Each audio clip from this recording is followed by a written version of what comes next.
Uthando lwami alinambandela kwamina liyangidida ngikuthanda ngendlela engajwayelekanga anginandaba nani ngiyokuthanda nanini. Ngqongqoshe wenhliziyo yami, mzali wenjabulo yami, mbuyisi wethemba empilweni yami.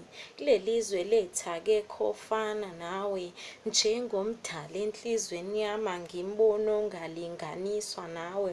Ngifisa ukugibela phezu kwendlu ngibatshele bonke njengecilongo ngimpongoloze ngithi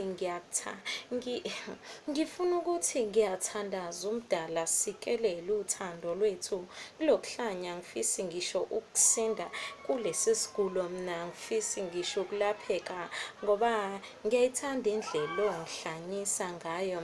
Ngifisa uhlezi ukhona empilweni yami, enhlizweni yami uhlezi uhleli ungithokozisa. Asithokoze sithandwa sami ngoba mina nawe siqeda iminyaka kulo mfula ophuphumayo ogcwalisiwe uthando. Asithokoze sithandwa sami kule mkeneneze engacimekiyo yothando. Asiyibuyisise sithandwa sami. Anginandaba abantu bathini makuthiwani, wena themba lami, thanda uthokozise mina, mina ngizokuthobela.